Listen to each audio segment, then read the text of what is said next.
Assalamualaikum warahmatullahi wabarakatuh.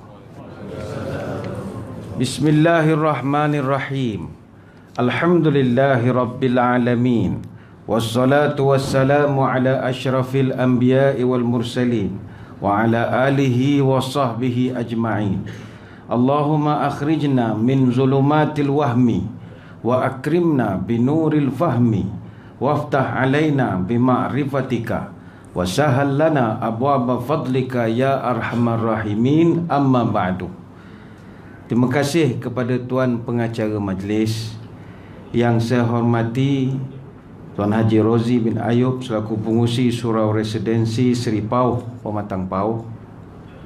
Tidak lupakan kepada Tuan Imam Dr. Ahmad Qadri, seterusnya kepada Dr. Sazani selaku Presiden Persatuan Penduduk Residensi Seri Pauh, para pegawai ahli jawatan kuasa Surau Residensi Seri Pauh, tuan-tuan guru, para alim ulama, para habaib, seterusnya para pendengar Mutiara FM, mudah-mudahan dirahmati Allah sekalian. Syukur kehadrat ilahi, pada malam ini kita berkumpul untuk membincangkan satu tajuk seperti yang telah pun diwawarkan, iaitu amanah makhluk bernama manusia. Hadirin hadirat sekalian, orang tua-tua kita dulu sangat pentingkan akan sifat menjaga amanah. Hingga kan kalau nak cari menantu, nak cari pemimpin, semua akan diletakkan tanda-tanda awalnya adalah amanah. Adat hidup orang Melayu memelihara amanah sejak dahulu. Adat hidup orang beradat memelihara amanah, ianya taat. Adat hidup orang terpandang, janji diturut, amanah dipegang. Adat hidup orang terbilang, janji ditunggu, amanah disandang. Sehingga kan adat orang yang hidup ada amanah ini, hidup pantang melanggar sumpah, matinya pantang melanggar sunnah. Lurusnya boleh dipercaya, benarnya boleh diturut, setianya boleh diikut, taatnya boleh diikat, sumpahnya menahan lapah, janjinya menahan mati. Itu hebatnya orang yang amanah. Kata orang tua, orang amanah apa tandanya? Duduknya tinggi, tegaknya rendah, kepalanya tinggi, perangainya merendah. Dibawa ke tengah, dia bertuah, dibawa ke tepi, dia berbudi. Sebab itu nak mencari ciri-ciri yang dinyatakan tadi, itu dah tak ada dah sekarang. Apabila kita sudah berada di penghujung zaman, maka salah satu tanda kiamat, sebagaimana yang disebut oleh Nabi SAW, dunia akan menghadapi satu zaman orang yang amanah dianggap pengkhianat. Orang yang kaki pengkhianat itulah paling amanah sekali. Itu dunia dah terbalik. Dalam satu hadis kata Abdullah bin Amr al-As radhiyallahu anhuma, innallaha yubghidul fuhsya wat tafahush wallazi nafsu Muhammadin biyadihi la taqumu sa'ah hatta yukhawwana al-amin wa yu'tamana al-kha'inu. Nabi bercerita, sesungguhnya Allah sangat membenci sifat keji dan perkara-perkara yang keji. Demi jiwa Muhammad yang berada di tangannya, tidak akan terjadi kiamat sehinggalah kau bertemu satu keadaan orang yang amanah dicap sebagai pengkhianat, dan orang yang pengkhianat dipercayai ramai, mendapat sokongan yang luar biasa walaupun dia pengkhianat. Hatta yadhharul fuhsya wat tafahush wa qati'atul arham wa su'ul jiwar, sampailah munculnya sifat keji dan kekejian, pemutus silaturahim dan jiran-jiran yang buruk. Itu semua antara tanda-tanda kiamat. Sebab itu amanah benda yang paling berat sekali yang nak kita pikul. Pernah Imam Al-Ghazali tanya kepada anak murid dia, wahai anak muridku sekalian, apakah benda yang paling dekat dengan manusia? Mereka jawab, yang dekat adalah ibu bapa. Kata Imam Ghazali, tidak, yang paling dekat kematian, benda paling dekat. Apa benda yang paling jauh? Anak murid dia jawab, negara China. Kata Imam Ghazali, tak, yang paling jauh masa lalu. 5 minit yang lepas takkan berulang balik. Walau apa teknologi pun kita pakai, dia tak boleh balik-balik. Apa benda yang paling besar? Anak murid dia jawab, gunung. Kata Imam Ghazali tidak. Yang paling besar nafsu manusia, macam-macam kehendaknya. Yang keempat, apakah benda paling ringan dalam dunia? Anak murid dia jawab kapas, kertas. Kata tidak. Yang paling ringan meninggalkan sembahyang. Simple saja dia punya alasan. Ngapa tak sembahyang? Meeting. Ngapa tak sembahyang? Tak ada kain plekat. Itu saja. Tapi kalau tak pergi haji, itu panjang ceritanya. Kenapa tak pergi haji? Allah hutang banyak ini. Akan berat saja alasannya. Tapi kalau tak sembahyang, simple. Yang kelima, apa benda paling tajam? Jawab anak murid dia, pedang. Kata Imam Ghazali, tidak. Yang paling tajam adalah lidah. Dan apa yang paling berat? Kata anak murid dia, batu, besi. Kata tak. Kata Imam Ghazali, benda paling berat memikul amanah. Macam tuan-tuan yang diamanahkan menjaga surau residensi Seri Pauh ni, boleh tidur malam? Mana boleh tidur malam? Fikir berat amanah. Nak meramaikan orang datang surau. Itu baru aspek imarah, belum aspek idarah, riayah. Dia kan masjid surau yang kita takbir 3 perkara. Imarah ni satu part saja. Nak imarah program, panggil kamera 10 kumpul buat, itu imarah. Dia ada 2 aspek lagi, idarah dengan riayah. Idarah ni aspek management, pentadbiran, sistem file, duit keluar masuk, sumbangan orang macam mana diuruskan, belanja, itu semua idarah, pengurusan. Mesti ada file-filenya, perlu telus. Satu lagi aspek riayah, penyelenggaraan. Penyelenggaraan yang paling penting. Jemaah macam-macam minta, aircon, spotlight, laser beam, macam-macam dia minta. Tapi kita punya kapasiti elektrik berapa saja? Katalah TMB bagi 800M. Bobo pelak segala jenis mesin-mesin yang canggih-canggih, air terjun, kolam renang, water fountain, memang cantik. Tapi bila ukur balik 802M, apa jadi pada masjid surau? Tendang lah. Boom, overload. Tak cukup. Tanggungjawab ni pening. Tapi kalau kita jenis pegang jawatan, tak nak fikir amanah, lantak je lah. Tunggu 4-5 tahun tukar lain pula. Sebab itu kata Imam Ghazali, amanah benda berat. Susah kita memikirkan macam mana nak diselesaikan. Sebab itu dalam Quran, kata-kata amanah ini disebut sebanyak 6 kali.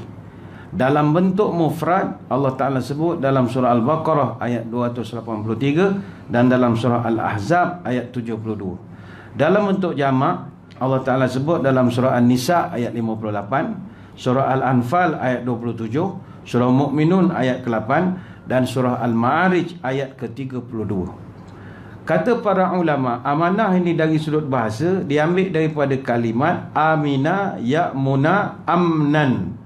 Amina ya'manu amnan, yang maknanya tidak takut ataupun tak ada risau apa-apa. Itu makna amanah. Dinamakan tak takut atau rasa aman sebab orang rasa aman bila letakkan benda tu pada kita. Contoh, jawatan pengurusi surau ataupun jawatan ketua penolong pengarah unit sektor sekian-sekian. Orang yang meletakkan kepada kita, dia boleh tidur selepas meletakkan pada kita. Itu maknanya amanah. Orang tu aman dah. Tapi kalau kita pilih dia, lantik dia, selepas kita lantik, kita pula jadi pening, pecah amanah. Kita jadi tidak aman sejak melantik dia. Itu yang dimaksudkan dari segi bahasa. Sebab itu lawan kepada amanah adalah khianat. Dalam Quran Allah Ta'ala menyebut, inna aradnal amanata ala samawati wal ard wal jibal fa abaina an yahmilnaha wa ashfaqna minha wa hamalahal insan innahu kana zaluman jahula. Surah Al-Ahzab ayat 72.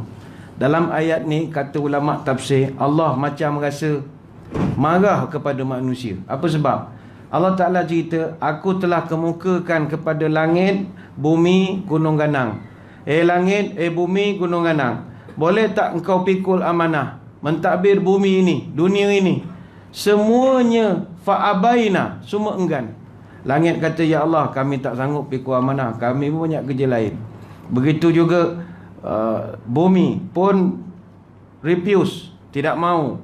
Gunung ganang tidak mau. Tapi kata Allah, tiba-tiba wahamalahal insan, tiba-tiba manusia sanggup pula memikul amanah. Di hujung ayat Allah Ta'ala sebut, innahu kana zaluman jahula. Bodohnya manusia, ngapalah dia menyanggup? Seolah-olah begitu. Jahula, jahil manusia ni. Dia tak tahu memikul amanah itu satu benda yang berat. Maka bila kita pikul, tak berjaya dipikul, jadilah khianat. Begitu juga dalam surah An-Nisa ayat ke-58. Allah Ta'ala sebut, innallaha ya'murukum an tu'addul amanati ila ahliha wa idza hakamtum bainan nasi an tahkumu bil adl innallaha ni'ma ya'izukum bih innallaha kana sami'an basira. Allah menyuruh kamu untuk serahkan amanah kepada orang yang berhak. Apa punca turun ayat ini? Kata Ibnu Katsir, ayat ini khas turun menegur Nabi kita. Nabi kita ditegur. Apa sebab? Sejak 16 abad sebelum Islam diperkenalkan di dunia, cucu-cucu lelaki sebelah jalur Qusay bin Kilab bin Murrah, mereka ini ada dapat tugasan khusus menjaga Kaabah, termasuk dengan kunci-kuncinya sekali. Jadi termasuklah salah satu cabang daripada keluarga Murrah adalah puak-puak Al-Syaibah. Syaibah ini dia diberi kunci masa zaman Nabi takluk Mekah. Fathu Mekah, ada berlaku sedikit insiden salah faham. Nabi mengarahkan Ali bin Abi Talib, masa tu baru dapat masuk Mekah beramai-ramai. Nabi arahkan kepada Ali, ambil kunci Kaabah daripada Uthman bin Talhah Al-Hajabi secara paksa. Dah menang pilihan raya masa tu, contohnya kan, ambil lah kunci pejabat SUK apa semua, dia ambil ketika itu. Kunci-kunci kereta Proton ambil semua. Bila ambil begitu, Allah Ta'ala tegur. Sebab puak-puak yang daripada Uthman bin Talhah Al-Hajabi ni, keluarga dia memang diberi amanah jaga Kaabah sejak 16 abad sebelum itu lagi. Dah lama sangat dah. Kenapa engkau datang tiba-tiba engkau rampas? Sebab itu sampai sekarang Raja Saudi pun tak kacau kunci Kaabah, pintu Kaabah. Masih dipegang oleh Syekh Abdul Qadir bin Taha bin Abdullah Asy-Syaibi. Ni semua puak-puak Asy-Syaibah, Banu Syaibah. Kalau di Masjidil Haram memang ada pintu khas, pintu Bani Syaibah, laluan dia. Dia orang pun jaga juga Kaabah kadang-kadang, tapi dia tak pakai baju polis, dia pakai jubah. Memang kalau perhatikan nampak dia pakai jubah warna coklat. Itu puak-puak Bani Syaibah, Bani Syaibah. Jadi ayat itu turun menegur Nabi. Kalau amanah ni hendaklah kau berikan, serahkan, antu'addul amanati ila ahliha. Muhammad, Allah perintahkan kepada engkau serahkan amanah kepada orang yang sepatutnya. Jadi ayat itu tegur kepada Nabi. Ini persoalan amanah. Sebab itu amanah ni hadirin hadirat sekalian, benda yang sangat mustahak. Dalam hadis-hadis Nabi, kata Abu Hurairah radhiyallahu anhu, Nabi pernah memberikan amaran. Ayatul munafiqi salasun, idza haddatsa kadzaba, wa idza wa'ada akhlafa, wa idza tumina khana. Tanda orang munafik mesti ada 3 perkara. Kalau bercakap, dia menipu. Bila dia berjanji, dia akan mungkiri. Dan kalau diberikan amanah, dia khianat kepada amanah. Dan ini yang kita banyak lihat sekarang ini. Orang munafik berlambak-lambak di sekeliling kita. Kalau nak kenal orang munafik, perangainya buruk, lidahnya terbalik, berjanji mungkir, beramanah licik, tipu menipu, dia pun cerdik, membohong orang, dia pun asyik. Menjadi manusia, bibir diangkat, mulutnya manis tapi hatinya berulat. Orang munafik hanya di bibir, sumpah lupa, janji pun mungkir, memujuk menipu, mulutnya mahir. Orang dianggap dungu dan pandai, diberi nasihat, dia menyingkir, diberi petunjuk, dia menyindir. Lidah bercabang, hati bercopang. Mulutnya manis, hati menengkis. Lidahnya lunak, hati tak cedak. Di muka elok, di belakang berkelok. Mulutnya manis, hati bak iblis. Mulutnya ramah, hati menyumpah. Mulut memuji, hatinya mencaci. Mulut bermanis-manis, hatinya dendam tak habis-habis. Depan kita mengaku sahabat, belakang kita dia menyebat. Lain di mulut, lain di hati. Siapa mengikut, hidupkan keji. Lain di mulut, lain perbuatan. Siapa mengikut, menjadi syaitan. Orang munafik bercakap mengulum lidah, berjalan menggendeng tapak. Berdepan mengaku teman, di belakang dia memungkang. 3 hari tak habis kalau saya nak baca satu-satu. Perangai orang munafik. Salah satu perangainya adalah khianat. Itu khianat. Jadi kalau kita khianat kepada amanah, kita munafik, itu Nabi sebutkan. Yang kedua, kata Abu Hurairah, Nabi pernah sebut, adil amanati ila man i'tamanaka wala takhun man khanaka man khanaka, tunaikanlah amanah kepada orang yang telah beri kepercayaan kepada kamu, dan jangan kamu khianati orang yang telah khianat pada kamu. Hadis riwayat Ahmad. Kata Syekh Al-Mubarakfuri, hadis ini menunjukkan wajibnya seorang itu menunaikan amanah apabila telah diberikan amanah. Sehingga kan Imam Az-Zahabi rahimahullah, dia mengkategorikan perbuatan pecah amanah ataupun pengkhianat adalah salah satu dosa besar, bukan dosa kecil, dosa besar. Pecah amanah, khianat kepada amanah, dosa besar. Itu yang kedua. Hadis yang ketiga, Anas bin Malik radhiyallahu an, dia menjelaskan amanah ini, dia pernah dengar Nabi bercerita, salah satu daripada tanda orang-orang beriman adalah amanah. Ma khatabana nabiyullah illa qala la imana liman la amanatalah wala dina liman la ahdalah. Hadis riwayat Imam Ahmad. Kata Anas, Nabi pernah berkhutbah kepada kami. Dalam khutbah itu Nabi berpesan, tidak dianggap beriman orang yang tidak beramanah, dan tidak ada agama bagi orang yang tidak berpegang pada janji. Hadis riwayat Imam Ahmad. Kata Syekh Mansur bin Hasan Al-Salman, yang dimaksudkan dengan la imana itu maknanya nafyu kamal. Nafyul kamal ini meniadakan kesempurnaan iman. Bahasa mudah, mana-mana orang walaupun dia kaki surau, kaki masjid, tapi kalau dia tidak amanah, automatik imannya tidak sempurna. Automatik imannya tak sempurna. Walaupun dia ahli jawatankuasa masjid, walaupun dia ulama, kalau dia pecah amanah, mengkhianati amanah, imannya tidak sempurna. Sebab itu, sekali lagi, hilangnya amanah merupakan sebahagian daripada tanda-tanda kiamat. Semakin banyak orang pecah amanah, semakin mengiyakan bahawa amanah itu, kiamat itu sudah semakin dekat. Dalam satu hadis daripada Abu Hurairah, "Idza duyyi'atil amanati fantaziris sa'ah."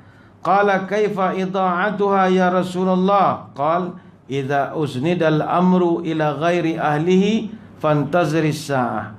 Kalau amanah dah disia-siakan, kau tunggu sajalah hari kiamat.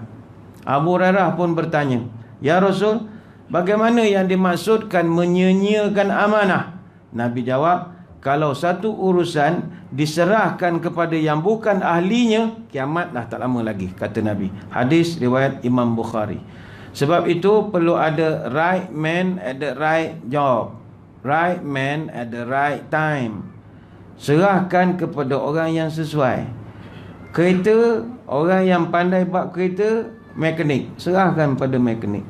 Jangan suruh Bilal membaiki kereta. Punah kereta, kiamat kereta tu nanti. Sebab kereta kalau rosak, baca Yasin tak hidup, perlu dibaiki. Kalau semua masalah boleh selesai dengan Yasin, dengan air Zam-Zam, itu Mekah tak payah ada workshop. Kereta rosak, curahkan Zam-Zam. Kereta tak, mesti dibaiki. Ila ahliha. Nak makan roti canai, kena cari kedai orang yang pandai roti canai. Jangan cari orang yang baru nak pandai menebak roti canai. Tak sedap, kiamatlah roti canai itu nanti. Dalam hal agama, mesti dengan orang yang ahlinya. Kalau bukan ahli, kiamatlah. Lepas tu mufti, mufti kerjanya memberikan pandangan agama. Peganglah ahli, dia ahli. Dia kalau kita nak beli barang buat rumah, pergi kedai hardware. Kalau kita nak komputer, software. Kalau buat agama, fatwa. Mesti ada, mesti tengok pada orang. Fatwa mesti tengok pada orangnya. Nak tahu boleh puasa ke tidak ni hari ni 9 Zulhijjah contoh, jangan tanya orang yang bukan ahlinya, tanya kepada ahlinya. Tapi bila meletakkan sesuatu bukan pada ahlinya, fantaziris sa'ah, tunggu sajalah kiamat, kata Nabi. Sebab itu hadirin hadirat sekalian, mari malam ni kita belajar dengan Nabi SAW. Nabi ni seorang yang sangat amanah. Punyalah amanahnya Nabi, sampai namanya digelarkan Muhammad Al-Amin. Al-Amin ni maknanya amanah, dipercayai. Dan gelaran Al-Amin itu bukan dia yang letak. Tak pernah dia declare nama dia Muhammad Al-Amin. Tak ada dia buat announcement. Wahai orang Arab Quraisy, saya Muhammad bin Abdullah, tapi panggil saya Muhammad Al-Amin. Tak pernah. Bukan dia yang popular. Itu bukan nickname dia. Itu bukan dia punya nama profil WhatsApp ke tidak. Itu nama diberikan oleh orang Arab pada dia. Macam sekarang ni ramai penceramah ustaz-ustaz, dia ada nama Al-Al di belakang kan. Yang itu self-proclaim. Bukannya orang kampung bagi. Bukan Universiti Al-Azhar bagi. Tidak. Self-proclaim. Kita yang letakkan nama kita. Ustaz Al apa. Itu kita letak. Dan tu tidak salah. Laqab tak ada masalah. Laqab ni nisbah kenang-kenangan. Contoh belajar di Mesir, Badli Shah Alauddin Al-Azhari. Boleh. Tak ada masalah. Sebagai kenang-kenangan pernah mengaji di Al-Azhar. Dan saya spesifik Al-Azhar di Tonto. Saya boleh tak nama saya Badli Shah Alauddin Tontowi. Boleh. Tapi macam lebay sangat nama saya bunyi. Lagipun saya dah ada Alauddin. Al buat apa panjang-panjang, berapa banyak Al lagi di belakang, susah. Tapi saya tengok kalau penceramah ada Al-Al ni, orang hormat dia lain macam saya tengok. Kalau tak ada Al ni jauh duduk. Sayup-sayup orang. Tapi kalau ada Al sampai tepi-tepi lutut ni, saya tengok dalam video lah. Oh, pegang macam ni. Allah, ya Syekh, ya Syekh. Sebab nama ada Al. Kadang nak ke letak nama Al, kadang-kadang tu geram rasa. Tidak salah, tidak salah. Macam tuan-tuan orang Pulau Pinang, orang Kedah, orang Johor, letak nama negeri belakang boleh. Macam ada Ustaz Zainal Sakiban Al-Jauhari. Zainal Sakiban ni penulis khat terkenal negeri Johor. Dia antara orang yang menulis khat untuk surat penyilaan kepada tuanku-tuanku sultan, raja-raja Melayu datang istiadat pertabalan, tulisan tangan dia. Antara yang menulis dia Ustaz Zainal Sakiban Al-Jauhari. Dia juga yang buat logo TV Al-Hijrah tu. Itu tangan dia, zup, dia lukis dalam kereta itu. Memang dia ulama khat Al-Jauhari. Tapi semua Al-Al tu sendiri letak lah, bukan orang bagi. Nabi kita bukan dia letak. Saya Muhammad Al-Amin, dah orang bagi dia. Kenapa orang bagi dia? Dia sangat dipercayai. Dia sangat amanah. Apa sebab? Nabi ni perangainya tak pernah bohong. Pernah dulu Quraisy mencadangkan supaya kita buat character assassination. Kita tukarkan nama Nabi ni daripada Muhammad Al-Amin, Muhammad yang dipercayai, kepada Muhammad Al-Kazzab, penipu, pengkhianat. Ketika cadangan ni diusulkan, siapakah yang paling kuat membantah? Abu Jahal. Saya tak setuju. Ini Muhammad daripada kecil sampai besar tak pernah menipu. Korang jangan pandai-pandai nak tukar nama dia. Bayangkan, orang Quraisy pertahankan nama Al-Amin dia. Mula-mula dulu orang Quraisy dia buat cadangan lah, macam mana kita nak sekat ajaran Muhammad ini. Makin popular dia sekarang ni, viewer banyak, follower ramai, like banyak, macam mana ni kita ni. Jadi kita kena berbuat sesuatu. Jadi dia orang cadangkan kita buat propaganda. Propaganda di sepadan Mekah, tiap-tiap tahun orang datang buat haji. Jadi kita buat flyers, brochure apa semua. Setiap rombongan masuk, kita bagi dia brochure. Dalam tu tulis, jangan jumpa laki-laki nama Muhammad. Dia buat kempen besar-besaran lah. Buat banner, banting apa semua. Jangan jumpa Muhammad. Manusia ni, nature dia, lagi dilarang, lagi dia nak buat. Dia panggil mamnu' marghub. Lagi dilarang, lagi buat. Sebab itu kalau kita corporate culture, kalau tuan-tuan nak suruh orang jangan buang sampah, jangan tulis perkataan jangan buang sampah. Lagi banyak sampah situ. Kita tulis terima kasih kerana menggunakan saya. Orang akan reti bahasa. Dia mamnu' marghub. Lagi dilarang, lagi buat. Bila orang kata jangan jumpa Muhammad, lagi dia nak jumpa Muhammad. Itu perangai manusia. Perangai manusia. Sebab itu apabila dilarang jumpa Nabi, menyebabkan Nabi jadi popular pula. Sebab itu tuan-tuan kalau buka YouTube, nak buat satu video, nak suruh laku channel apa semua, jangan buat tajuk yang boring baca. Jangan buka video ini kalau takut. Memang orang buka. Memang dia psikologi ya. Jadi kesilapan Quraisy ketika itu, dia tak faham bahawa manusia makin dilarang lagi dia buat. Jadi Nabi jadi popular juga akhirnya. Dia orang pening. Okeylah kita buat tuduhan. Dia ni penyair. Dia ni bukan Nabi, hanyalah sastrawan negara saja. Ketika orang mendengar bacaan Quran Nabi, orang kata ini bukan sastra. Alif, Lam, Mim, semua tepuk dahi. Sajak pakai huruf ni aku tak pernah dengar. Tuan-tuan pernah dengar sajak bahasa Melayu? A, B, C. Kita tak pernah dengar. OPQRS. Apa kita kata ini memang tinggi punya value sastra. Ini kata bukan sastra ni, ini something different daripada lain lah. Lain daripada lain. Tak jadi. Akhirnya dia orang buat cadangan kita bunuh saja. Ketika cadangan dia diusulkan, mereka kata kalau kita bunuh Muhammad ni keturunan bangsawan, nanti dia tuntut bela kita, penat kita nanti. Akhirnya kita buat character assassination. Kita bunuh dia punya karakter. Allah Ta'ala rekodkan mesyuarat mereka ini dalam Quran, surah Al-Anfal ayat 30. Wa idh yamkuru bikal ladzina kafaru liyusbituka aw yaqtuluka aw yukhrijuka wa yamkuruna wa yamkurullahu wallahu khairul makirin. Ingatlah ketika orang kafir musyrik itu mereka nak berbincang, nak menjalankan tipu daya terhadap kamu wahai Muhammad. Pertama mereka nak menahan kamu, kemudian dia nak membunuh kamu, kemudian adalah fasa-fasanya mengusir kamu. Allah Ta'ala pecah rahsia dia punya mesyuarat tu, tak ada sulit lagi dah, semua orang baca. Sebab itu Nabi ni apabila dia nak dibuang perkataan Al-Aminnya itu, orang protes. Sebab orang tahu dia manusia yang sangat amanah. Dek kerana amanahnya Nabi itulah antara faktor kejayaan baginda dalam dakwah. Profesor Jules Messerman, dia seorang ahli akademik di San Francisco. Dia pernah menulis dalam majalah Time atau Time Magazine, what's a great leader? Throughout history, who qualifies? Apakah ciri-ciri pemimpin yang hebat? Dan sepanjang sejarah, siapa yang layak ditabarkan sebagai pemimpin paling hebat dalam sejarah? Dia senarai, dia orang akademik, dia senarai panjang semua pemimpin dalam dunia, bukan dalam bidang politik saja, termasuk ahli-ahli akademik.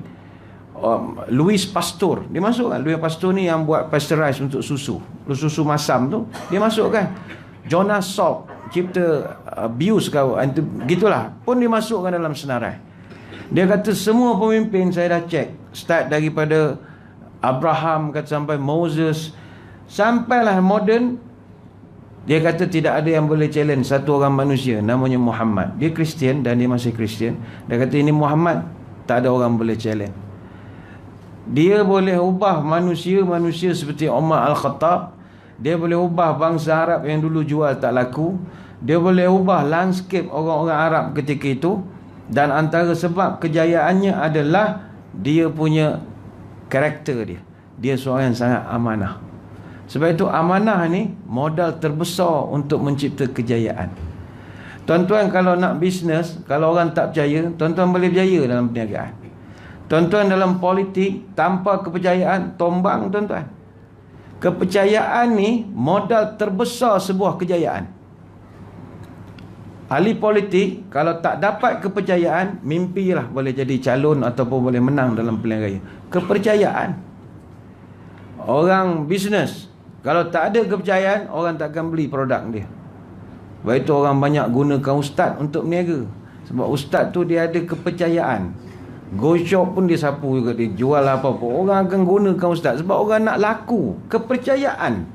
Kan ustaz kan orang percaya, walaupun bukan bidang dia, ceramah dia, masak dia, go shop dia, semua dia. Tapi sebab kepercayaan. Orang berniaga kepercayaan. Hatta penceramah pun kepercayaan. Tuan-tuan nak ke panggil satu orang penceramah yang ada masalah, dia bercerai dengan isteri dia lah, lepas tu dia sibuk pula nak kahwin muda, dia mau cerita, dia keluar dari internet, orang pun dah cerita dia nak bercerai, tiba-tiba menonong kita nak panggil dia ceramah di surau kita, tajuk ceramahnya keluarga bahagia. Tuan-tuan nak datang? Pirang kau hara siang malam, cerai dalam telefon, apa benda nak ajar orang. Kita hilang kepercayaan. Sebab itu kepercayaan modal terbesar. Dan Nabi kita, dia sukses dalam kerjaya salah satu sebab dia ni amanah dan dipercayai. Sebab itu tuan-tuan hadirin hadirat sekalian, bagi kita sebagai manusia, khususnya sebagai seorang Islam, apakah bentuk amanah yang perlu kita jalankan sebagaimana kita ini seorang manusia sementara lagi seorang mukmin? Syekh Mustafa Al-Maraghi dan Muhammad bin Abdullah Asy-Syaukani As-Sana'ani ada menulis beberapa artikel tentang apakah bentuk amanah yang perlu dijalankan oleh seorang yang beriman. Kata mereka, perintah memelihara amanah wajib kepada setiap mukallaf, iaitu pertama sekali, ni peringatan untuk kita bersama. Nombor satu sekali, amanah kepada Allah. Itu nombor satu. Tidak boleh menetak jati, papan dijauh, dibelah-belah. Jangan diikut kehendak hati, kita di bawah perintah Allah. Itu memang pertama sekali amanah kita kepada Allah. Baik itu dalam Quran, Allah Ta'ala telah memberi satu garis panduan. Mu wahai manusia, jangan over daripada aku. Kok mana pun Allah number one. Ya ayyuhalladzina amanu la tuqaddimu baina yadayillah wa rasulihi wattaqullah innallaha sami'un alim. Hei orang beriman, jangan kamu mengada-ngada, jangan kamu memandai-mandai membuat sesuatu hukum sebelum mendapat kebenaran daripada Allah dan Rasul. Bertakwalah kamu kepada Allah, sesungguhnya aku maha mendengar lagi maha mengetahui. Artinya, Tuhan kata, jangan kau bercakap sebelum kau tengok apakah kata Nabi. Jangan kau memerintah sebelum menengok apakah Nabi perintahkan. Jangan kau berfatwa sebelum kau tengok apa keputusan hukum daripada Nabi. Jangan kau memutuskan satu perkara sebelum Nabi yang memutuskan. Artinya, amanah kita kepada Allah adalah tunduk patuh di bawah Allah. Tegakkanlah syarat dengan undang, tegakkan adat yang dipegang, tegakkan amanah yang disandang, tegakkan hukum yang ditimbang, tegakkan pusaka yang dibilang, tegakkan janji yang ditimang. Betulkan lantai yang terjungkit, betulkan dinding yang menetas, betulkan tiang yang terpalang, betulkan atap yang berjurai, betulkan salah dengan silih. Manusia sekarang ini, dia tidak kadar diri. Dia tidak tengok bahawa dia tu lebih kecil daripada Tuhan. Maka kadang-kadang dia mengeluarkan satu-satu hukum ataupun satu-satu keputusan hukum tanpa merujuk pada apa kata Tuhan. Itu bahaya sekarang ini. Setiap hukum mesti tengok apa Tuhan kata dulu. Bukan kau dulu yang kata, Tuhan kata apa dalam bab itu. Ini tidak. Dia akan buat satu hukum tanpa merujuk kepada Nabi kata apa, Allah kata apa. Ini yang berlaku sekarang. Sedangkan Allah lebih tahu apa kepada kita berbanding kita sendiri. Wa man ahsanu minallahi hukman liqaumin yuqinun. Siapa yang lebih kenal engkau? Allah ataupun diri engkau sendiri? Bagi orang yang meyakini, kata Allah, surah Al-Maidah ayat 50. Allah lebih kenal diri engkau. Jadi bagi orang yang beriman, amanah dia yang pertama adalah yang dia tak boleh pecah amanah, dia kena tunduk patuh kepada Allah. Tuan-tuan, sekarang ni agama dalam dunia, bukan ada Islam ya, banyak agama dalam dunia ni. Ada 9,900 agama di seluruh dunia. 70% daripada manusia peluk 5 agama utama: Islam, Kristian, Hindu, Buddha, Yahudi. Tapi ada beratus-ratus, beribu-ribu lagi agama-agama lain. Agama Pagan, Tenrikyo, Chaudai, Aikwan, Mandisma, Rastasfari, Ratana, Scientology, Yazidisma dan macam-macam lagi. Antara semua agama itu, kita dengan bangga mengatakan tak ada yang boleh challenge agama Islam. Sebab hanya agama Islam saja, agama yang Allah dia didik A sampai Z. Sebab dia lebih tahu yang terbaik untuk kita. Melalui lisan Nabi-Nya, dia mengajar kita daripada tidur sampai tidur balik. Sebab itu apabila orang yang tidak mau laksanakan perintah Allah, Allah marah. Aku dah tolong kau mudahkan hidup A sampai Z, engkau nak ikut cakap aku sikit pun tak boleh. Bagai contoh, aku suruh tutup aurat. Adalah sebab tutup aurat. Yang ini kita akan bincangkan lebih lanjut selepas ini, kerana kita nak memberi laluan dulu kepada azan Isyak. Sempatlah kepada Bilal kita siap-siap on mikrofon, minum air segelas. Jadi kita akan beri laluan dulu kepada azan Isyak. Maka tuan-tuan semua jangan ke mana-mana, kita akan kembali selepas ini. Wallahualam. Muslimin muslimat yang dirahmati Allah sekalian, kembali kita menyambung perbahasan kita pada malam ini berkaitan tentang amanah makhluk bernama manusia. Kita sedang membahaskan pandangan para ulama Apakah amanah yang perlu dijalankan oleh seorang manusia, apatah lagi seorang yang beriman? Pertama sekali, amanah dia adalah amanah kepada Allah, iaitu menjalankan segala titah perintah Allah tanpa ragu-ragu. Sebagai contoh, Allah Ta'ala menyuruh melaksanakan banyak perkara, maka laksanakanlah. Sebagai contoh, menutup aurat. Masalah sekarang masyarakat kita, dia bukannya menutup aurat, dia sekadar memakai tudung. Beza, pakai tudung dengan tutup aurat, dua perkara yang berbeza. Kalau sekadar menutup kepala, menutup rambut, tetapi tidak ditutup aurat badannya, itu mendatangkan masalah. Sebab itu kadang ada orang kata, apa susah sangat lah Islam ni, nak kena itu, nak kena ni. Benda tidak susah sebenarnya. Pakai tudung tu tak wajib. Yang wajib tutup aurat. Beza. Apa beza ya pakai tudung dengan tutup aurat? Gini, kalau orang rasa malas pakai tudung, tak apa, janji tutup aurat. Macam mana nak tutup? Tudung ni satu ikhtiar saja, mekanisme saja. Kalau tak nak pakai tudung, boleh pakai beldi pun boleh. Mana ambil sarung kat muka, buat lubang dua, boleh, tak ada masalah. Jalan tengah bandar. Kalau tong drum yang biru tu pun lagi complete set tu ya, sampai ke kaki tu. Oh, kalau susah juga macam mana? Duduk rumah awak adalah penutup aurat awak, jangan keluar. Sekali keluar mesti mau tutup. Adalah sebab-sebabnya Tuhan suruh, mesti ada sebabnya. Begitu juga perintah yang Allah suruh kita jalankan, daripada sekecil perkara sampai sebesar perkara. Wuduk, solat, puasa, zakat, haji, semuanya itu adalah amanah kita dengan Allah. Cuma masalah manusia sekarang ini, bila dia jalankan amanah ibadah kepada Allah, dia punya penguasaan ilmu tentang ibadah pula lemah. Itu masalah. Maaf kalau bertanya, berapa orang di kalangan kita malam ini yang ambil tahu A sampai Z tentang apakah rahsia di sebalik af'al solat kita, start daripada niatnya, takbirnya, sampailah bagi salam? Tak ramai. Kebanyakan ilmu kita tentang sembahyang, ilmu ngikut saja, bukan ilmu belajar. Orang yang amanah dengan Allah, dia nak tahu A sampai Z, dia belajar betul. Bila tidak belajar betul, itu yang jadi amalan pelik-pelik. Ni geng-geng jemaah haji kita dah start balik ke Malaysia. Tonton tengoklah balik pada Mekah. Dia duduk di Mekah lama, 30 hari lebih. Jadi dia punya ilmu Mekah tu macam-macam dia bawa balik esok. Tuan-tuan akan perhatilah semayang macam pesen esok ni, Pak Haji kita ni. Asyhadu an la ilaha illallah. Oh, dia punya goyang cari signal. Kiri kanan ada.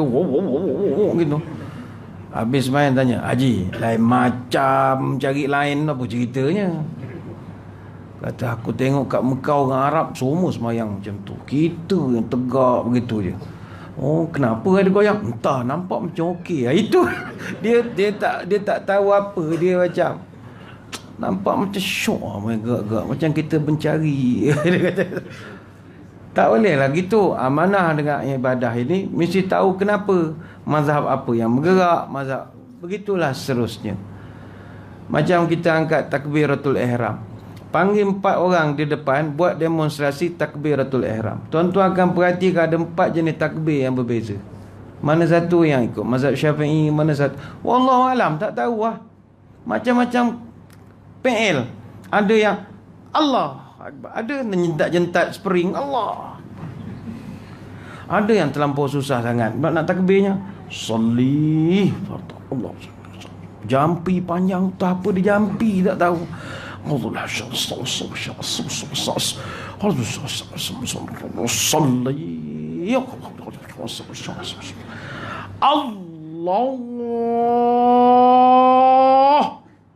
Astaghfirullah. Ulang. Usalli. Itu satu. Saya tidak kata salah atau betul. Nak cerita PL macam-macam. 3-4 orang lah cara takbir. Ada yang simple sangat, ada yang terlampau susah sangat, bersungguh-sungguh sangat. Wallahu a'lam. Mana satu? Macam tanya, awak ni mana satu yang mazhab Syafi'i? Tak tahu. Saya tak tahu lah Haji Syafi'i ke Tuan Guru Syafi'i ke apa. Tapi macam ni lah saya angkat takbir daripada sekolah. Macam ni lah. Saya ingat sampai masa dah, kalau kita jalankan amanah pada Allah, kena mengaji bersungguh-sungguh. dia akan datang keseronokan di dalam ibadah. Itu yang pertama. Amanah kedua adalah amanah kepada diri sendiri. Kata para ulama, amanah kepada diri kita adalah memelihara akan anggota tubuh badan kita daripada buat kerja-kerja maksiat, seperti mengumpat, mencaci, menengok perkara yang tidak elok, mendengar perkara yang tidak elok, iaitu memelihara segala panca indera daripada buat benda tak senonoh. Itu amanah pada diri kita sendiri. Termasuk juga amanah adalah memelihara setiap anggota badan kita ini daripada kerosakan. Baik tu ingat tuan-tuan, tuan-tuan yang sakit kerana tak jaga badan, malaikat akan tanya kau esok dalam kubur, kau apa kau makan sampai teruk dengan jantung kau sumbat 6 ni, apa hal ni? Kena jawab.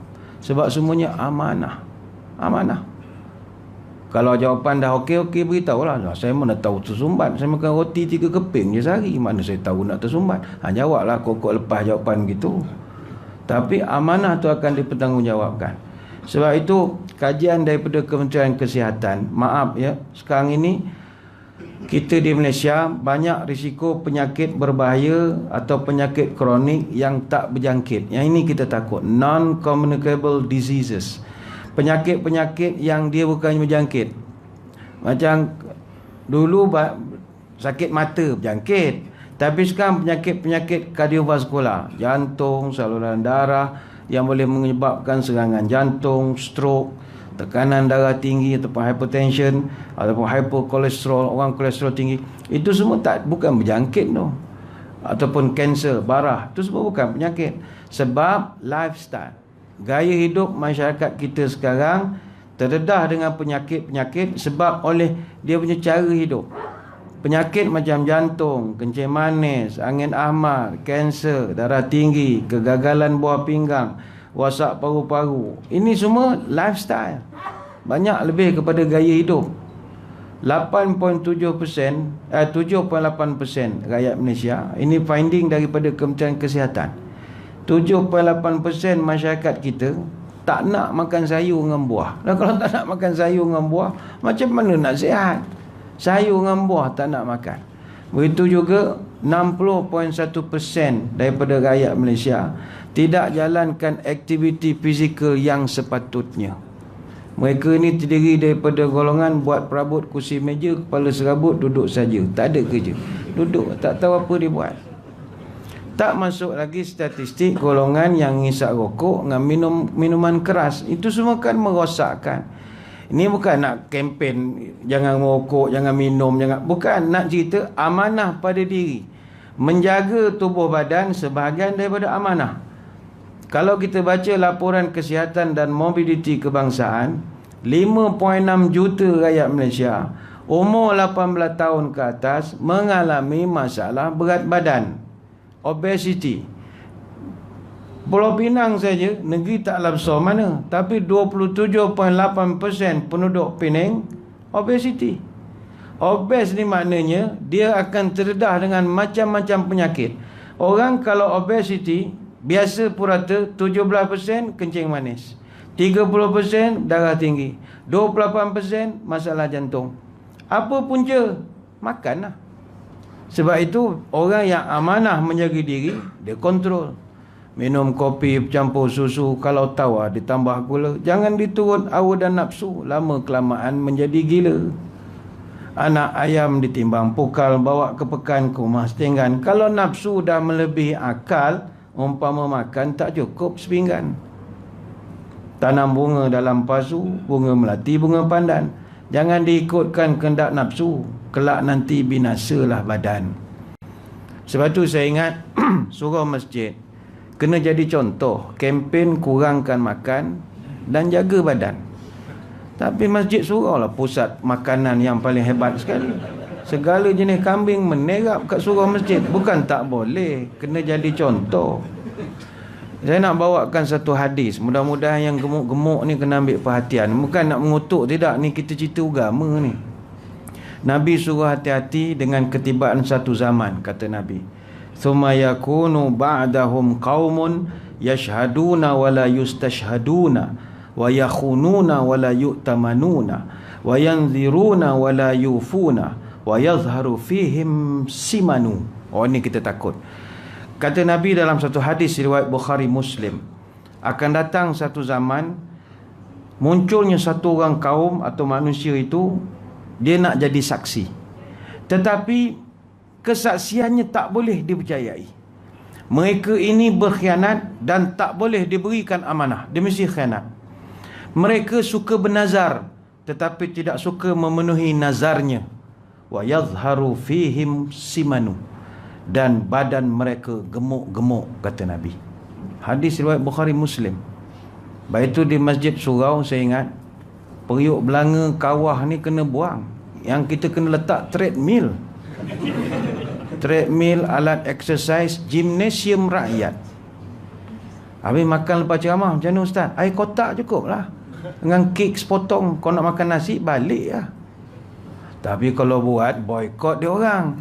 Nak maulud, musim maulud tak ada makan, mogok jemaah kita. Sebab maulud dengan mulut dekat-dekat dia bunyi je. Korang-korang biryani. Aduh, susah betul. Ini culture, tak boleh nak ubah. Hadis tersebut bukanlah bermaksudnya tuan-tuan yang badan gemuk berdosa siang malam. Tidak. Gemuk tu kalau kerana kejadian badannya memang gemuk, itu tak apa. Memang dia keturunan gemuk lah, tak boleh buat apa. Dia makan ke tak makan ke, puasa 6 ke puasa 10, itulah badan dia. Perut dia yang boroi itu memang daripada kecil, itulah perut dia. Tak boleh buat apa, six pack ke apa memang tak dapat, itulah rupa perut. Itu tak apa. Tapi disebabkan terlampau banyak makan, minum dan bersenang-senang, itu yang kita khawatiri. Baik itu mari kita jaga makan. Bukan dengki nak makan, makanlah, tak ada masalah. Sebab orang kita kalau bab makan ini payah, peluh berkira, makan berselera. Masa makan bersimbah peluh, bila bekerja asyik mengeluh. Pucuk lebah, gading gajah, bekerja segan tapi makan gagah. Habis majlis ni sekarang banyak lauk, lamalah duduk. Banyak kuih, duduk tak beralih. Itu masalah orang kita dengan bab makan. Kita kalau nak ikut Nabi, Nabi tak pernah kenyang 3 hari berturut-turut. Kita malam ni dah berapa hari kekenyangan sejak pada korban hari tu. Orang faham panggil se'eh ni penuh sangat, padat sangat dah. Dah tak ada ruang, perut tu tak ada dah. Penuh berapa hari dah. Lagi mau ditepuk dada kata cinta Nabi. Kau kenyang hari-hari, kau cinta Nabi apa? Nabi dia akan pastikan dia kenyang 2 hari. 2 hari, hari ketiga dia slow. Ataupun sehari dia kenyang, esok dia lapar. Kalau dia tak puasa pun dia reduce punya makan. Sebab dia takkan kenyang 3 hari berturut-turut. Ayat yang tuan-tuan selalu dengar saya sebut, Nabi makan sikit, kita sikit-sikit makan, tu beza. Nabi dia jaga makan, kita asal berjaga makan, saya berjaga makan. Nabi makanannya semua jadi ubat, kita ubat jadi makanan, dan terbalik padan muka. Segenggam telan ubat hospital pagi-pagi. Orang kita ni payahlah tuan-tuan, kalau nak kempen bab makan ni susah. Nak kalau dia makan kambing bakar, rasa masuk surga sangat dah tengok muka tu. Sambil makan tu macam, ya Allah, masuk surga dah aku ni. Nengok muka dia makan kambing bakar tu, nampak dah dia confident masuk surga. Walhal, kata Anas bin Malik radhiyallahu anhu dalam satu hadis riwayat Bukhari, ma akalan nabiyyu khubzan muraqqaqan wala syatan masmutatan hatta laqiya Allah. Kata Anas bin Malik radhiyallahu anhu, Nabi tak pernah makan roti yang empuk, tak pernah. Dia makan roti yang boleh empah kepala orang tu. Itu dia makan. Roti lembut-lembut ke dunia. Kita kan kalau makan restoran Arab rasa masuk surga dah. Makan restoran Arab ni, tarik roti tu masya-Allah, Allah akbar, Allah akbar.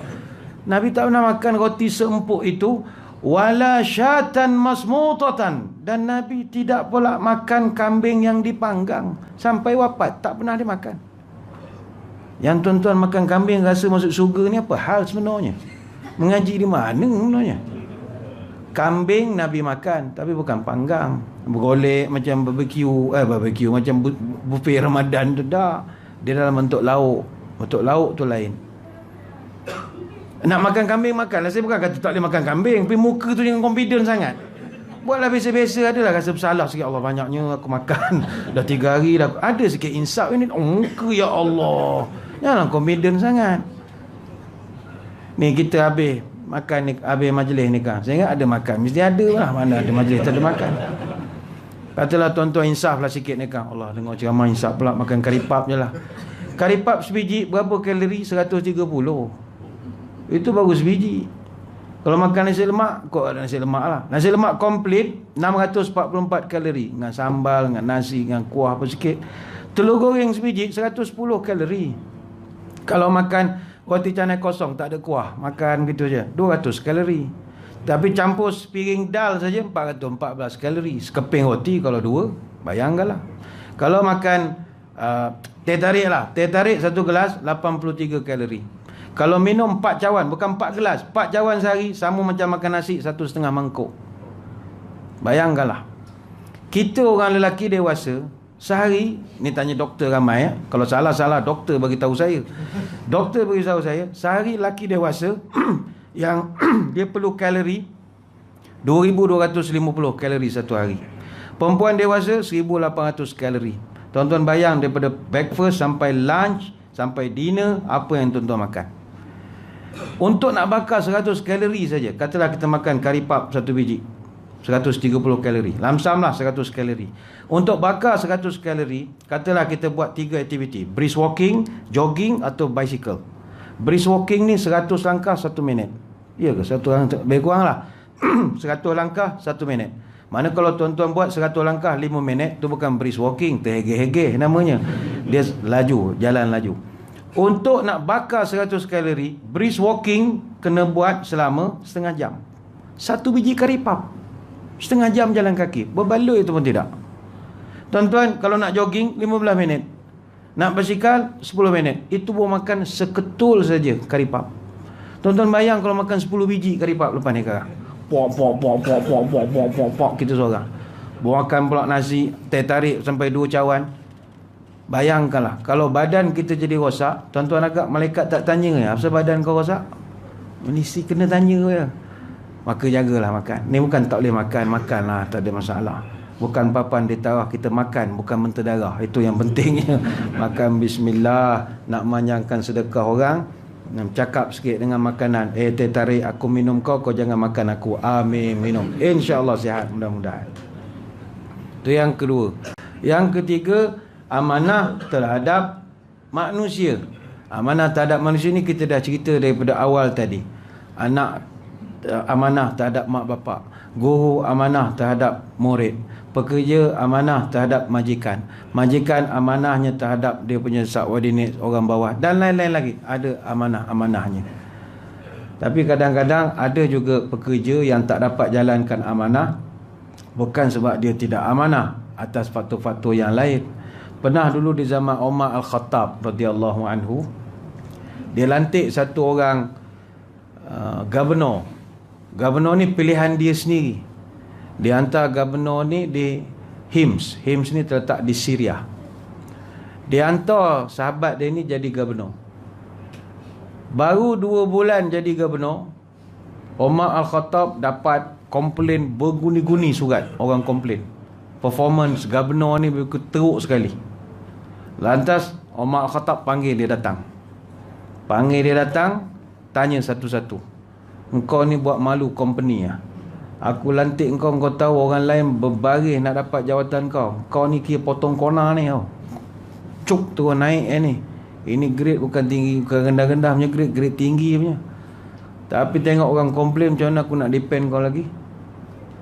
Pertama aku nak tanya, kata Umar, kenapa engkau tiap-tiap hari keluar matahari dah tinggi? Kenapa masuk kerja lambat? Jawab gubernur ni, minta maaf tuan, saya masuk lambat kerja sebab saya tak dapat kemudahan seperti gubernur-gubernur di wilayah lain. Wilayah lain dia ada pembantu, ada bibi, ada khadam. Saya ni daerah baru, semua saya urus sendiri. So pagi-pagi saya kena siapkan anak-anak saya makan sarapan dia apa semua. Saya dah siap semua, baru saya pergi kerja. Lagipun saya kan bos, bukan saya duduk clerical, pekeranian, nak cop surat, daftar surat, terima surat. Saya nyain surat, manage surat. Apa nak pergi pagi-pagi buta jadi first in last out, filo tak ada, tak kena-mengena. Saya bagian pentadbiran kan. Jadi saya lambat sebab saya tak ada pembantu. Jadi Omar kata, ni nak nyalahkan aku lah ni. Lebih kurang begitulah, kemudahan tak ada, macam mana saya nak perform? Okay, yang kedua, kenapa engkau ni orang komplain dalam sebulan mesti ada sehari kau tak dapat dikesan, telefon tak berangkat, mesej tak berjawab, dah double tick, blue tick, tak ada nak reply, mana kau hilang? Tuan, gini, saya ni masalah teknikal juga tuan. Saya ni governor, tapi baju rasmi saya satu pasang saja. Governor lain semua ada 4 pasang. Jadi bila saya basuh, ada hari cuaca tak menentu, musim sejuk, jadi tak sempat kering. Takkan saya nak pakai jubah kain plekat pergi office, jatuhlah standard. Kita, pasukan kita kena ada uniform lagi smart. Macam orang SPRM, takkan nak pergi kerja pakai kain jubah, tak kena. Orang kerja custom, orang kerja immigration, dia ada pakaian dia. Jadi takkan saya nak kerja pakai biasa tuan. Jadi governor lain semua dapat 2-3 baju, saya satu je. Orang kata ni salah aku jugalah ni. Iyalah tuan, baju saya tak ada, daerah baru. Okeylah, tu yang kedua. Yang ketiga, apasal engkau ni boleh berjumpa appointment siang saja, malam tak boleh jumpa? Apa hal? Jawab gubernur ini, saya tuan, siang saya dah berbakti, berkhidmat pada rakyat. Takkan malam saya tak boleh nak manja dengan Tuhan, nak duduk masjid, nak jadi imam, nak ngapal Quran, nak ulang balik Quran. Siang saya dah berbelas-belas jam dengan manusia, malam saya nak manja dengan Tuhan lah pula. Okeylah, tu yang ketiga. Yang keempat, apasal kau selalu pensan bila mesyuarat? Asal meeting kau pensan, meeting kau pensan? Jawab dia, saya ni tuan dulu ada trauma. Zaman jahiliah, zaman muda-muda dulu, saya tengok kita punya sahabat nama Khabbab Al-Arad radhiyallahu anhu dipanggang oleh majikannya sampai meleleh, dia punya lemak-lemak dia diseksa pakai api macam barbecue. Khabbab Al-Arad tu agak orang panggil kebab agak sekarang Jadi saya bila tengah mesyuarat tuan, pasang lampu, saya teringat arwah. Alah kata, terus tu jadi macam nak pensan, main pusing mata begitu je tuan. Apa kata Omar, engkau ni orang baik, tetapi engkau tak dapat jalankan amanah dengan sempurna. Baiklah kau letak jawatan sekarang juga. Sebab itu amanah kepada kerja, tak mesti tuan-tuan ni orang surau automatik tuan-tuan amanah. Tidak. Salah satu ciri amanah adalah menjalankan tugas sehabis baik, bukannya menjadi orang baik saja. Itu yang ketiga. Yang keempat, kita kena faham juga amanah ni, kata ulama, siapa orang yang layak kita berikan amanah. Antara kesilapan kita sekarang ni adalah kita berikan amanah, tapi orang yang kita beri amanah tu tak sesuai diberi amanah. Ini kesilapan manusia sekarang. Sebab itu kata ulama, tidak semua orang boleh diberi amanah kepercayaan. Walaupun gaya percakapan, gaya confident mukanya tu memang gaya dia boleh buat, tapi belum tentu. Emas memang kuning, tapi bukan semua yang kuning itu emas. Itu kena ingat. Kalau tuan-tuan ingat kuning emas belakang surau ni banyak kuning-kuning ada belakang tu. Kalau nak bawa lah balik, tapi tak boleh jual pun. Dalam bilik air dalam tandas tu ada kuning-kuning, kalau nak kuning juga. Sebab ni kan zaman bungkusan. Orang sekarang ni tak peduli benda dalam, janji presentation. Bungkusan elok, ada reben, orang pun ingat benda tu elok. Sebab itu amanah, kata para ulama, mesti diserahkan kepada orang yang ada sifat tertentu. Kata Syekh Abdul Muhsin bin Hamid Al-Abbad Al-Badar rahimahullah, dasar untuk memilih mana-mana orang yang nak kita berikan amanah, sama ada nak ambil dia sebagai pekerja kita, nak ambil dia sebagai pegawai kita, nak ambil dia sebagai ahli jawatan kuasa surau kita, mesti ada 2 indikator. Pertama, dia kuat. Yang kedua, dia amanah. Itu mesti indikatornya. Jadi pertama sekali, Allah telah menunjukkan salah satu cirinya dalam Quran, dalam surah Al-Qasas ayat 26, iaitu kedua-dua anak kepada seorang penduduk Madian. Dia telah berkata kepada ayahnya untuk pilih Nabi Musa yang membantu mengambilkan minuman untuk haiwan ternak mereka itu. Kata anak-anak orang ini, qalat ihdahuma ya abatistajirhu inna khaira man istajartal alqawiyul aminun. Wahai bapaku, ambillah orang tu kerja dengan kita. Sebab kami tengok dia ini qawiyu amin. Dia seorang yang kuat dan juga seorang yang sangat amanah. Jadi pertama sekali nak serahkan amanah, carilah orang yang kuat. Kalau dia baik tapi tak kuat dan tak boleh buat kerja, tak payahlah bagi. Tuan-tuan ingat semua orang baik boleh buat kerja. Tapi kalau orang yang boleh buat kerja tak baik pun masalah juga. Dia terror buat kerja, tapi dia mengerjakan kerja dia, apa hancur kita. Jadi payah nak cari orang qawi amin, terror, ada kepakaran dan orang baik. Salah satu mesti tak jadi. Sama juga ketika Allah mencatatkan kisah Ifrit. Ifrit ni satu kelompok jin yang mana Nabi Sulaiman AS dia telah arahkan Ifrit pergi angkat singgasana Balqis. Kenapa dalam banyak-banyak makhluk Nabi Sulaiman pilih Ifrit? Ana atika bihi qabla an taquma min maqamika wa inni alaihi laqawiyyun amin. Surah An-Naml ayat 39. Jin Ifrit itu dia sendiri beritahu pada Nabi Sulaiman, ampun tuanku, patik boleh pikulkan singgasana Balqis, bawa kepada tuanku, sebelum tuanku duduk dah sampai dah istana. Apa sebab? Saya ni laqawiyyun amin, saya ni amanah dan sangat gagah perkasa. Suruh saya boleh buat. Itu Ifrit. Sebab itu bila cerita tentang jin Ifrit yang membawa istana Balqis ini, Balqis ini orang putih panggil Queen of Sheba, Queen of Sheba ataupun Malikat Bilqis, Ratu Balqis. Orang buat satu kajian, istana Balqis ini dia dipindahkan oleh jin Ifrit ke Jerusalem. Jerusalem ni di Israel sekarang lah. Tuan-tuan agak, di manakah sebenarnya letaknya istana Balqis ini? Orang dulu selalu ingat istana Balqis ni duduk di Yaman. Tapi ada satu kajian baru dibuat, dikatakan istana Balqis ni letaknya di tanah Jawa. Kacau pula dah teori.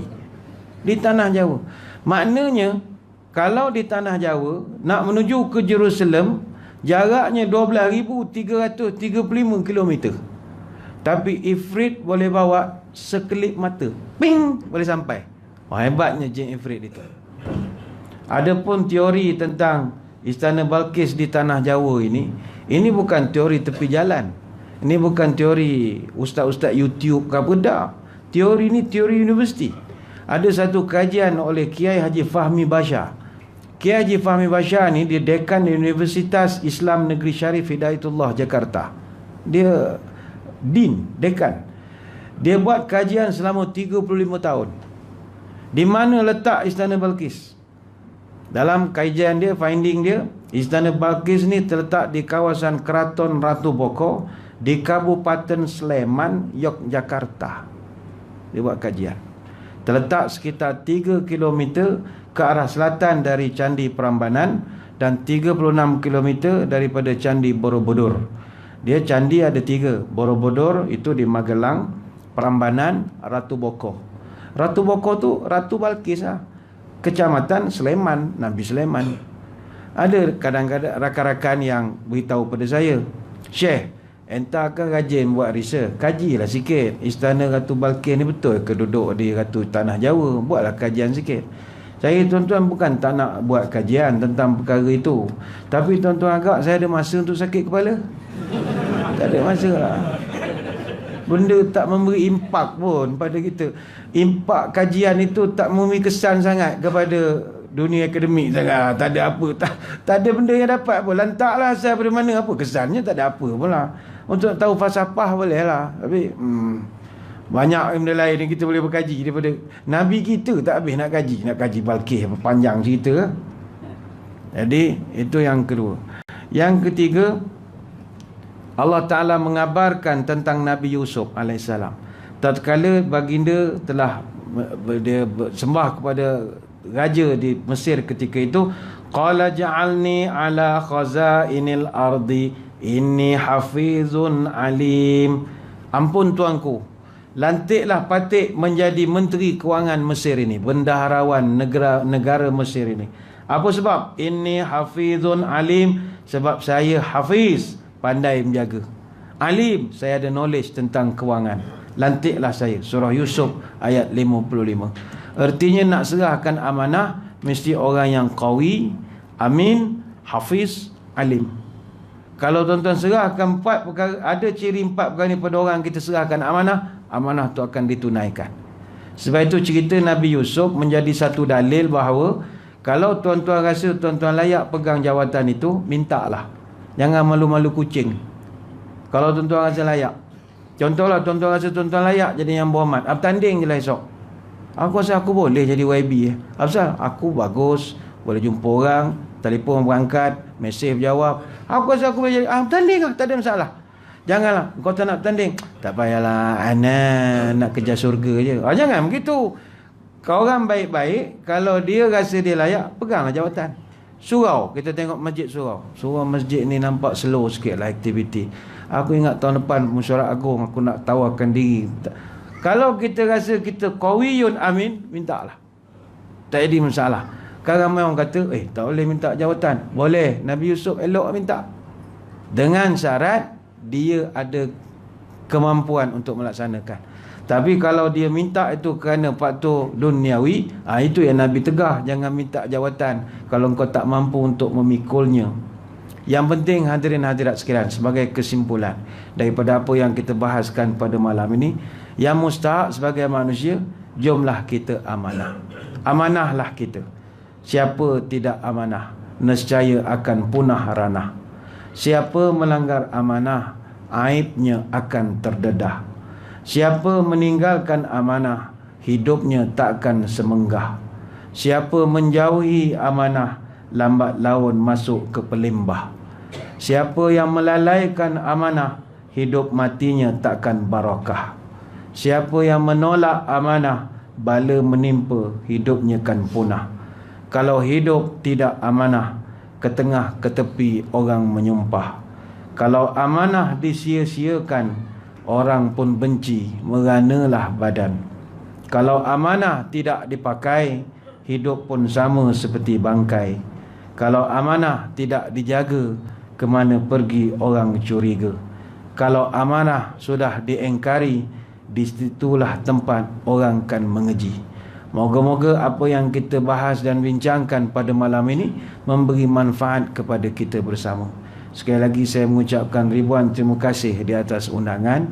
Mohon maaf sebarang kekurangan.